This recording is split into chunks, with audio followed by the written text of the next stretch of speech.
আসসালামু আলাইকুম viewers, welcome from papa and Mabru. সবাই কেমন আছেন? আশা করছি সবাই অনেক ভালো আছেন। সবার দিন অনেক অনেক ভালো যাচ্ছে। সো ওয়ার্ল্ড কাপে যে আমার যে সেগমেন্টটা চলছে তারই ধারাবাহিকতায় আজকে আমি ফ্রান্স দল নিয়ে কথা বলবো।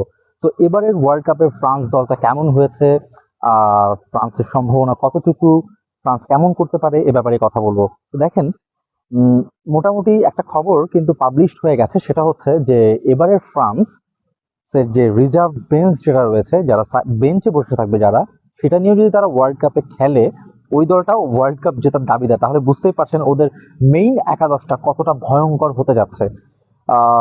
ফ্রান্সের যেটা সব থেকে ভয়ঙ্কর ভাগ সেটা হচ্ছে অ্যাটাক। এই মুহূর্তে জানেন ফ্রান্স দলের যে ব্যালন ডিওর উইনার ওসমান দেমবেলে এই দল অবশ্যই রয়েছে, বাট এই দলটার আক্রমণ ভাগটা কিন্তু লিড দিবে দলের অধিনায়ক এমবাপ্পে। দেমবেলে, এদের যে কম্বিনেশন, এছাড়া স্ট্রাইক ফরওয়ার্ড আরও একটা খেলোয়াড় রয়েছে, এদের যে কম্বিনেশনটা হবে, এদের যে ত্রয়ীটা হবে, এটা কিন্তু খুবই ডেডলি একটা কম্বিনেশন হতে যাচ্ছে, যে কোনো দলের জন্য একটা থ্রেট বলা যায়। তবে আমি মনে করি ফ্রান্স দলের যদি আপনি নেগেটিভ সাইড ধরেন, এদের দুর্বল জোন কোনটা সেটাকে আমি বলবো মিডফিল্ড। ফ্রান্সের মিডফিল্ড নিয়ে একটু দুশ্চিন্তার ব্যাপার রয়েছে, যেটাতে হয়তো তারা ভুগতে পারে, তাদের তাদের ভোগার সম্ভাবনা অনেক বেশি রয়েছে। এবং আমার আরো একটা ব্যাপার মনে হয় যে খেলার মধ্যে একটা জিনিস কাজ করতে পারে, হয়তো তারা প্রফেশনাল, হয়তো তারা মেনটেন করবে না, বাট অধিক সন্ন্যাসীতে গাজন নষ্ট। আমি ডিটেলসে কিছু বলবো না, আমি জাস্ট কিছু হিন্টস দিব, এতে আপনারা বুঝে নেবেন। এমবাপ্পে যখন পিএসজিতে ছিল, ব্যালন ডিওর জিততে চেয়েছে, জেতার জন্য সে রিয়াল মাদ্রিদে মুভ করেছে, যে রিয়াল মাদ্রিদে মুভ করলে ব্যালন ডিওর জেতা যায়, বাট স্টিল এখন পর্যন্ত এমবাপ্পে ব্যালন ডিওর জিততে পারেনি। পক্ষান্তরে ওসমান দেমবেলে বার্সায় ছিল, বার্সায় কোচ ছিল তখন দেমবেলের এনরিক।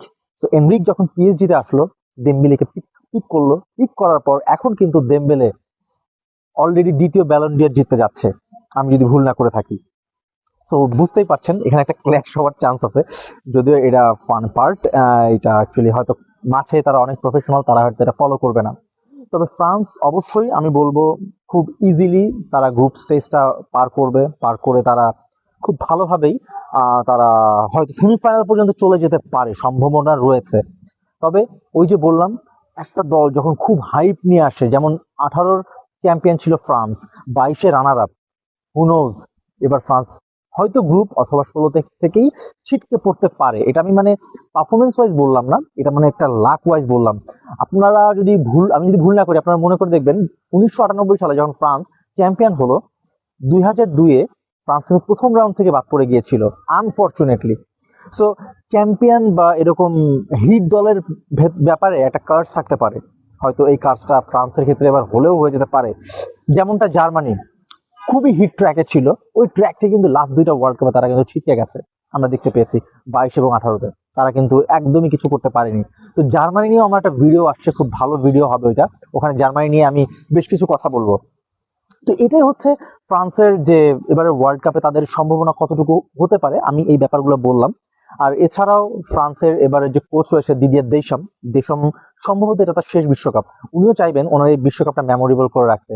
সবাই চায় তার শেষ বিশ্বকাপ বা তার রানিং বিশ্বকাপকে মেমোরেবল করে রাখতে, বাট সবাই কি সেটা পারে? যেটা আমরা দেখেছিলাম এর আগে 2014 বিশ্বকাপে ব্রাজিলের ক্ষেত্রে, ব্রাজিলের যে বিশ্বকাপটা হয়েছিল, ব্রাজিলের কোচ ছিল আমার একজন প্রিয় কোচ, সেমিফাইনালে যেভাবে অপ্রত্যাশিতভাবে বাদ পড়ে গিয়েছিলেন, আমি ভাবতে পারিনি যে তার আন্ডারে ব্রাজিল এভাবে বাদ পড়বে। তো এটাই হয় যে সবাই চায় তার সময়টাকে মেমোরেবল করে রাখতে, তারা কি সেটা পারে? এটা আসলে লাক বা ফরচুন সেটাই বলে দেয়। তো যাই হোক, এই ছিল ফ্রান্স নিয়ে আমার আমার এবারে ওয়ার্ল্ড কাপে তাদের সম্ভাবনা, তারা কতটুকু ভালো করতে পারে, এই ব্যাপারগুলো বললাম। Hope for the best for France, but আমি জানি না শেষ পর্যন্ত কি হবে। খোদা হাফেজ।